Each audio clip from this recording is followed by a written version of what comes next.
So, just a couple of weeks ago, as you all very well are probably well aware of, there was a big bust up in MAGA world where you had Elon Musk leading the charge to defend H-1B visas. And, well, pretty much the rest of the MAGA crowd hated this idea.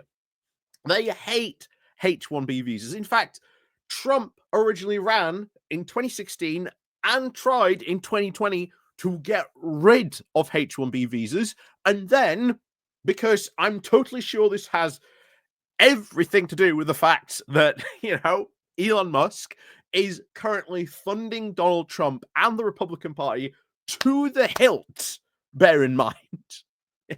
This is why he has so much power at the moment to do what he is doing and getting away with all this stuff. This is why no one in America even say boo to him, because he is just funding the Republican Party to the hilt. He has threatened to primary and fund primaries against anyone who goes against him. So, of course, when this row happened, who does Donald Trump bend the knee to? Does he go with all his party, all his followers who are saying, no, we want to get rid of H-1B visas? No, he goes, well, Daddy Elon says, I've got to keep H-1B visas. And it was kind of fun to watch. It was fun to watch because we sort of known this had happened. We had in the UK have seen, our own conservative ideological movement drive hard towards Brexit. And then when they finally got Brexit, they all suddenly realized, actually, we're not all singing from the same hymn sheet. We might all be reading from the same Brexit book, but some were, well, a little less Brexity than others. Regulations is the classic example of this. The full hardcore Brexiteer headbangers. We must get rid of all the regulation. We've got to go full free market fundamentalist. Meanwhile, you've got other conservatives who are like, well, actually, we don't want to get rid of regulations because, we actually understand why we need to have regulations in an economy. So that was just one big one, but there were a whole constant series of arguments about what was really going on here. And it is now happening in America. And I would not be surprised if you were to see over the next sort of couple of years in America, very, very similar arguments break out on the Republican side between different Republican allies about what they want to do, about, oh, but I thought you all wanted this. And then others will turn around and go, well, actually, we don't want to go all the way on this, Yeah. The next couple of years are going to be quite funny. But all I'm going to say is it might very well easily be what we saw here in the UK of being the absolute complete disintegration of the Conservative Party. Will that happen to Republicans? Probably not. But you are probably going to end up, I think, with a massive brawl at some point in the Republican Party, because I do not think the Republicans are going to put up with this forever. Just as the Conservatives didn't. Sooner or later, it's all going to come to fisticuffs. And when that happens, oh boy. You thought the H-1B visa thing was a big flare-up of a potential MAGA civil war? You ain't seen anything yet. You ain't seen anything yet of what could happen. But today what we're going to have a look at is the conservative view of what happened, of their interpretation of this fight between, Musk and MAGA. And then they're going to sort of apply it to the UK conservatives. Can they learn anything from this? Not too surprisingly, you'll find out no. Although this guy does come close, I will give him this. He does come close. And we'll point out some of the things where he does come close, but he doesn't go that extra yard and then say it. But then that would mean he would have to start saying other things as well, which I don't think he seemed prepared to actually say at this moment in time, as you'll probably see why as well in a moment. So Before we do go getting into this, please do remember to click on the like, share, and subscribe button. And of course, down below, there are links to my Patreon page, the one-off donation link called Buy Me Coffee, where you can well buy me coffee, the YouTube thank you button, and of course, as always, there's the Pony Club down below as well. So let's crack on then into this over on Conservative Home. So MAGA or Musk versus MAGA, the highlights, now ideological schisms that conservatives must confront. So the first fissures in the MAGA big tent following were now exposed recently, and they will have repercussions for populist conservative movements internationally.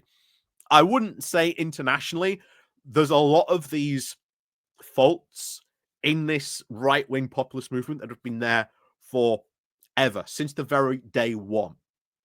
And we all knew that when push came to shove, Donald Trump would favor big businesses over his MAGA following.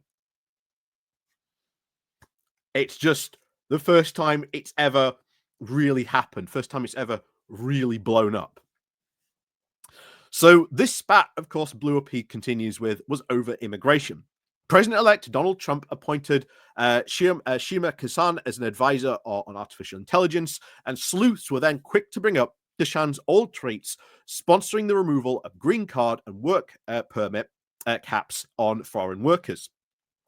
Elon Musk supports that very liberalization, particularly now as it pertains to the H-1B visa program, which grants worker permits to foreign workers in specialized fields. Vivek Ramaswamy, and Musk's co-head of the Department of Government Efficiency, wrote a 400-word post emphasizing his own support for the visa initiative, saying that it was vital to the contributing to American culture now of excellence.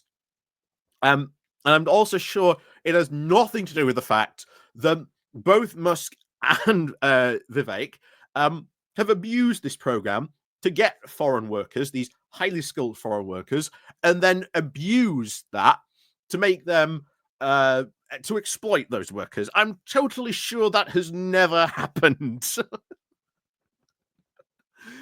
Oh dear. Anyway, this now brings a divide to the fore over immigration that highlights the very different philosophies in the MAGA camp. Musk and Ramaswamy represent the free market liberal wing. Critics such as Steve Bannon and Mike Cernovich, an influential social media commentator, and represent nationalist voices and supporters of a far more paternal state that advocates for culture as much as economics. This tension so far has been, I like this, obscured by woke. I love it. Obscured by woke.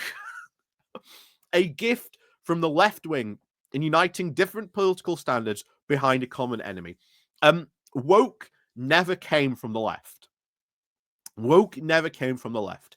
It was spun by the right wing so that they could really obscure a whole lot of other things as well. So it makes you wonder if this guy is actually admitting here, saying, oh yeah, woke just happened to obscure that this split was there.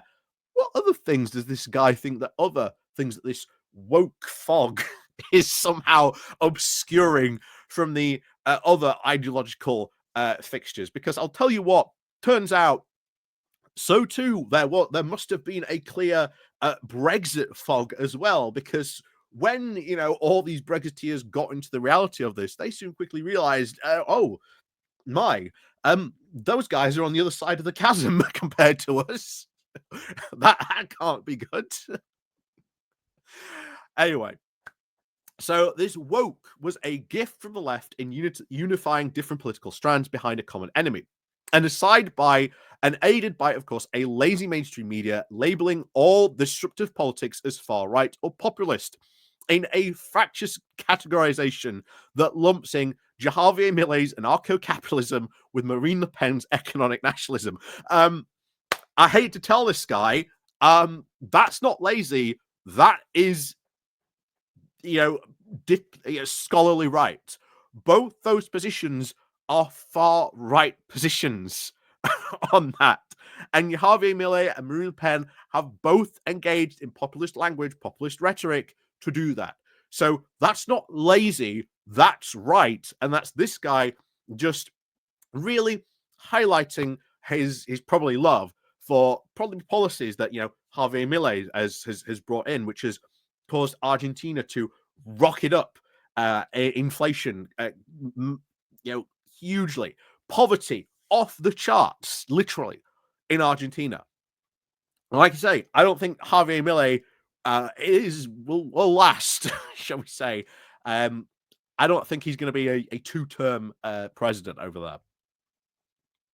So, libertarians believe that the government, of course, is failing because it is just too big. Just like Twitter, it simply needs to be trimmed down and made into a leaner, more efficient machine. Wow.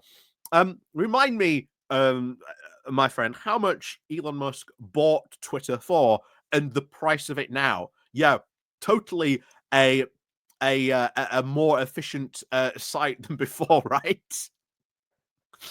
Anyway, that is the work that, of course, Musk and Ramaswamy are now eagerly undertaking at Doge, and I'm totally sure they aren't going to suggest some absolutely wacky doodle ideas over the next 4 years. From the minds at Doge. I'm gonna have to make that. I'm gonna have to make that as a like a Canva poster or something like that. I think make that little thing from the minds that bought you this wacky free market fundamentalist idea. Now bring you this. I might even have to make it like a little intro or something. Anyway. So he continues. Fewer people need to work harder. Hustle and grind culture, as Cernovich pejoratively calls it. And if America won't do that, foreign workers are needed. Their vision, of course, a society that does this in pursuit of growth sits at tension with culture warriors who now hark back to better times. Here's the thing. This whole hustle and grind culture is the reality of, well, workers aren't being paid what they should be paid. Oh, you just need to work harder. You need to hustle more, my friend. You need to hustle more. But if workers were paid better, then they wouldn't need a second job. Just thoughts maybe. This guy maybe kicking in. I don't know if he was thinking about this, but again, this is certainly clearly written from a very clear ideological perspective of this debate. Anyway, he continues. The 1950s are, of course, idealized as a golden era when a man could return from work at a reasonable hour, clock off, and spend time with their larger families. And why were the 1950s so, quote, good? Well, American unions were a lot larger. This means that wages were better for the American worker, meaning that they didn't have to have, work two jobs, that there could be a sole bread earner for the family. Do they bring that fact up? No, they never bring that fact up when they discuss this. Anyway, to this ilk, American exceptionalism owes much now to cultural hegemony as the economic. America is a nation of God-fearing Christian family units. Immigration threatens this, even if it is just high-paying specialized jobs. And they're also using immigration to cover up a whole range of problems that they see America is facing. Oh, that problem, immigrants. That problem, immigrants. Anyway, Republicans, and I like this because this is wrong. This is absolutely wrong. Republicans no longer instinctively side with businesses over government. Wait, then what did Donald Trump just do? What did he just do in bending the knee to Elon over the visa debate, which I noticed he missed out, bear in mind, but that's what happened.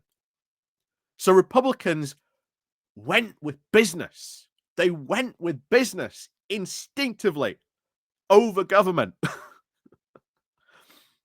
Anyway, they increasingly believe that government should hold businesses accountable for wider societal effects. No, they don't. No, they absolutely do not. Can this guy show me a law that Republicans have passed to do that, to hold businesses to account? Absolutely not. There is no such thing like that happening in America. To which he then says, consider the legal battle between Ron DeSantis and Disney over its CEO's criticism of state education reforms to restrict discussions of sexuality in classrooms. Bear in mind, if you really look at what's going on here, why has this happened? Well, that's because in Florida, between Ron DeSantis and Disney, they're falling out because Ron DeSantis asked Disney to do something, and Disney went, "No, we're not going to do that." And bear in mind, that isn't government policy. That is not Republicans' legal battle. That is becoming a direct legal battle between Ron DeSantis and Disney. Like, that has nothing to do with the wider Republican Party. And I've always said, I even made a video about this last year about, Ron DeSantis messing with the mouse. And guess what? The mouse is going to win because sooner or later, there's going to be a lot of other Republicans coming in and saying, "Oh, well, hold on a second, Ron. Yeah, you're messing far too much with Disney's business interests there. That's not the Republican way. Better back down."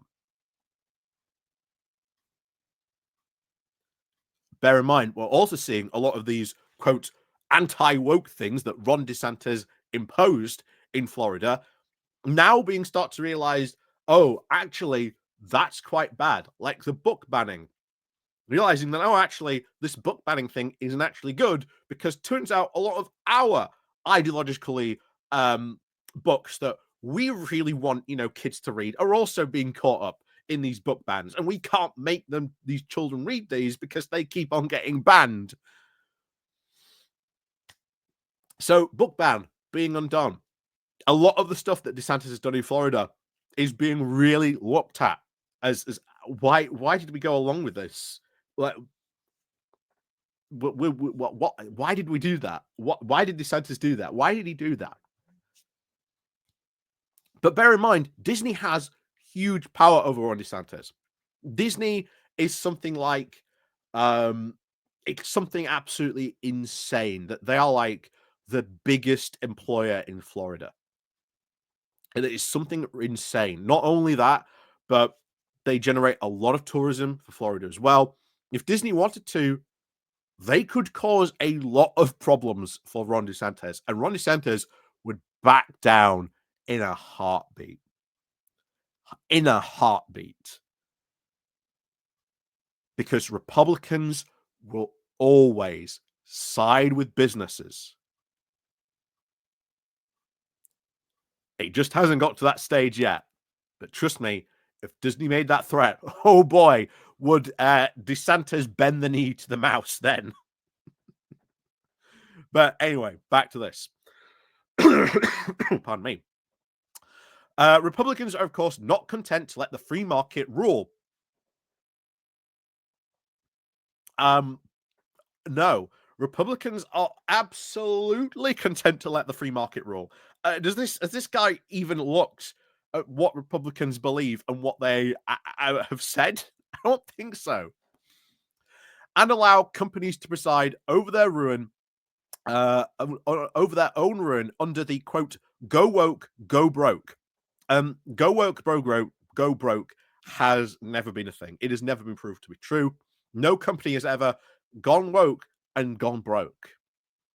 That has never happened. Sorry. Or J.D. Vance's criticism, of course, the negative externalities, using the example of the US train disaster to criticize companies for privatizing gains and socializing costs.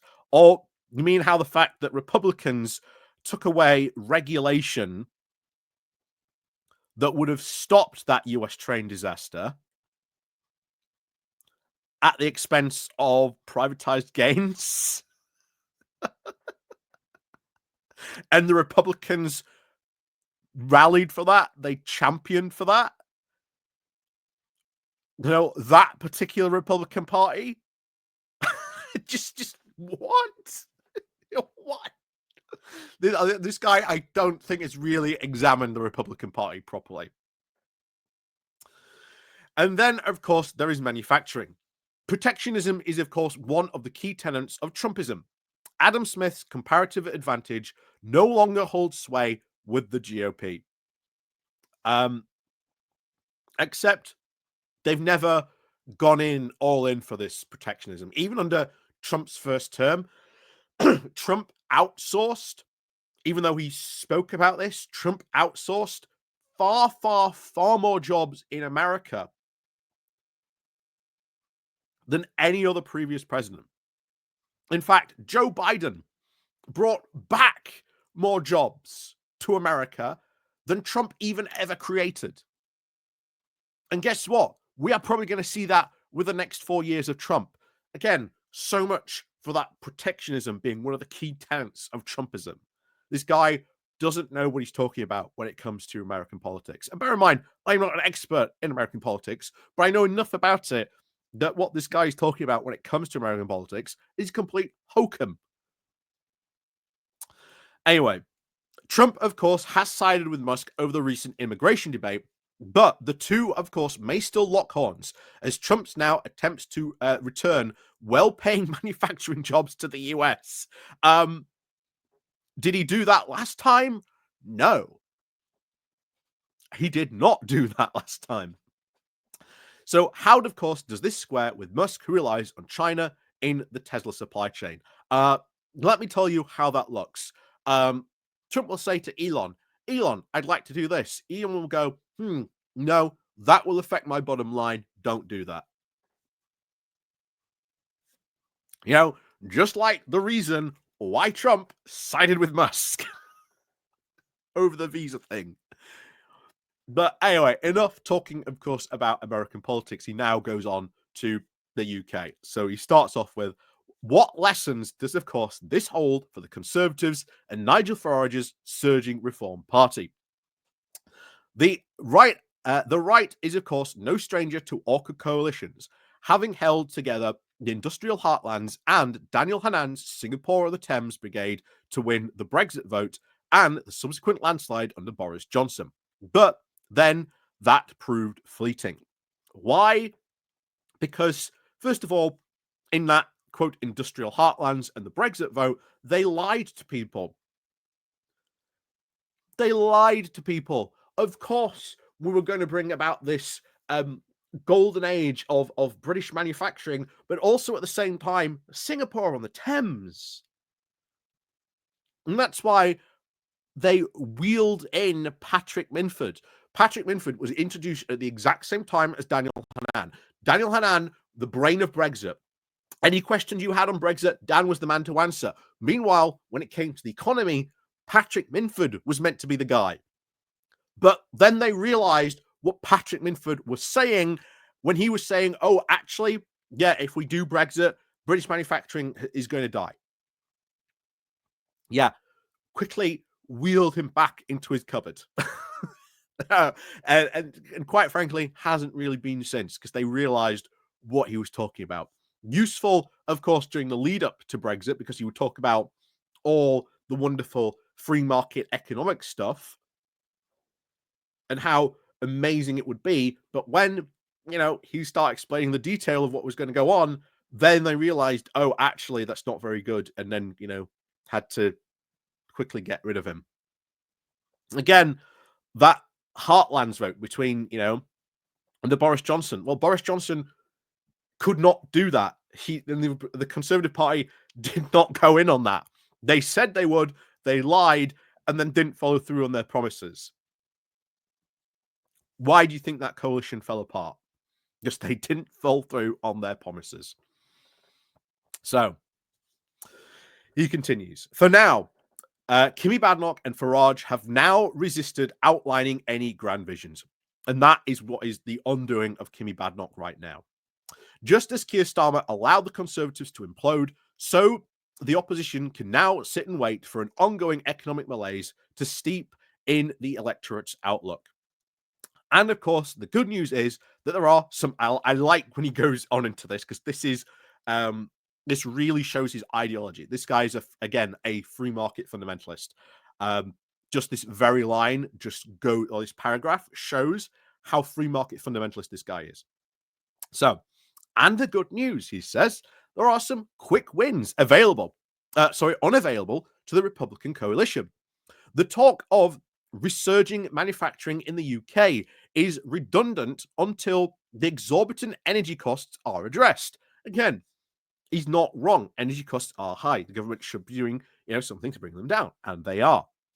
But he says we can do this by abandoning net zero, and fracking can fix that while delivering immediate economic benefits to customers.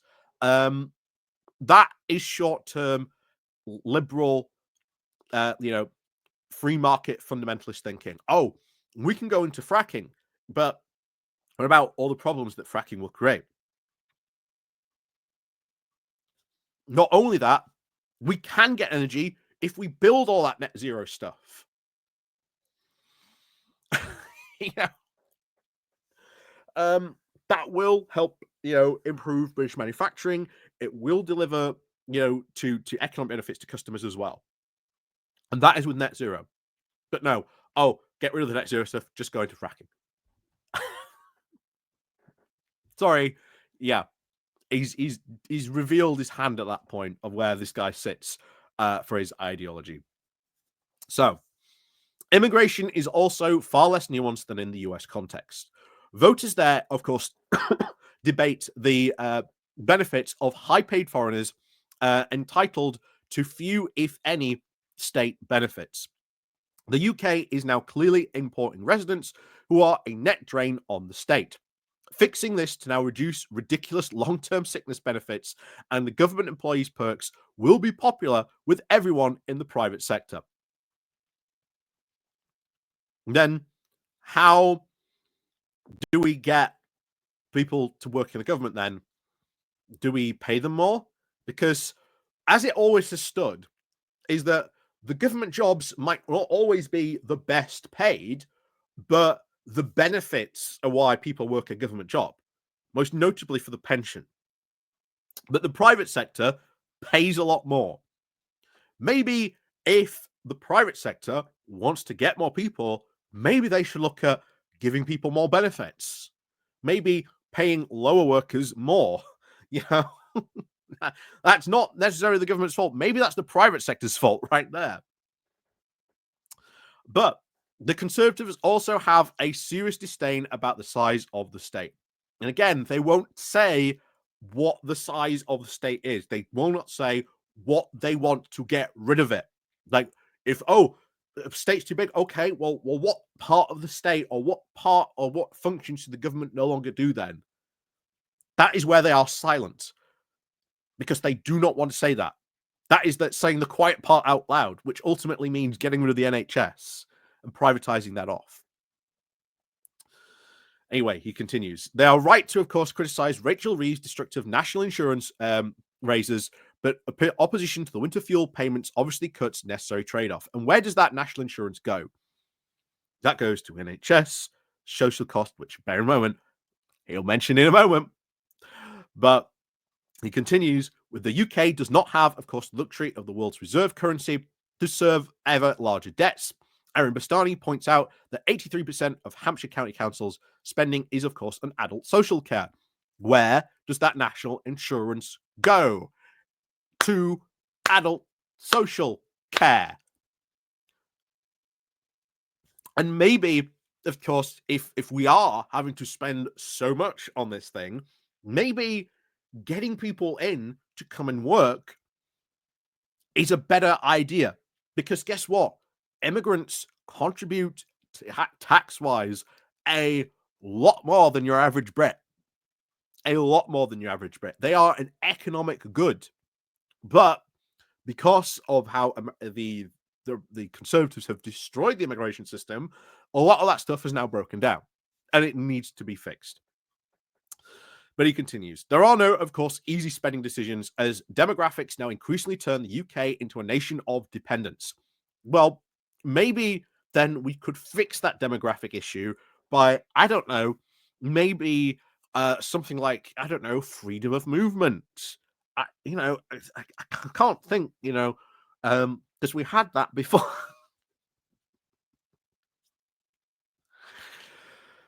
So, and then he says the most ridiculous thing. So, is the AI revolution unleashed now to grow our way out of debt? Probably not. The AI revolution, I think, never was. Is AI going to be an important tool for the future? Absolutely. There are many, I think, good case uses out there for AI and using AI. However, is it going to be the next big industrial revolution? No, that was something that Silicon Valley was pushing because they wanted people to invest in AI. That has not happened. That's why you've seen talk about AI pretty much die off very recently. But how popular will automation and, of course, the threat to jobs be with voters? Again, valid point. Maybe we should bring in, I don't know, universal basic income, impose a robot tax on businesses that if they replace people with robots, then you've got to pay a tax, which maybe goes into, paying for UBI. I don't know. Maybe that might be a good idea. Is he going to bring that up? Anyway, he continues, in the US, Trump has now already made his stance on this clear, supporting unions in their fight against new technology at shipyards, saying that automation is not worth the quote, the distress, hurt, and harm caused to the dock workers. Oh, I'm sure he says that now. But just as the reason why he sided with Elon Musk and has consistently sided with big business interests over all this time, I guarantee you, at some point in the future, he will throw the dock workers under the bus. And, of course, about the desperately needed infrastructure spending identified in Sam Bowman's foundations. Are the Conservatives actually ready to push through new projects to announce to the annoyance now of their old base? Absolutely not. Or else they would have done that a long time ago. The Conservatives, ideologically, are fixed. As far as they're concerned, any problems not to do with their policies, not to do with their ideology, must be something else. They'll continue playing on with it. Hence, why instead of thinking of new ideas, they've just doubled down. Because that's how you end up with the Rwanda or the Rwanda plan. It was just the doubling down continuously on immigration until you get to something so stupid and ridiculous like the Rwanda plan that was never going to work. And if the Rwanda plan hadn't worked, I hate to have thought what their doubling down would have been after that. So let's finish this off. So the first sign, of course, MAGA infighting does hold big lessons for the Conservative parties with now fresh coalitions. Rehashed Thatcherism is not popular nor feasible. At least he admits to that. That's interesting. A new model is, of course, needed. As the gift of woke now ebbs away, the Conservatives now must define a positive vision of growth and social cohesion. Are they going to do that? Absolutely not. Because the Conservatives are in no position to do that. Because they would have done it by now. I don't think there are any comments on this, really.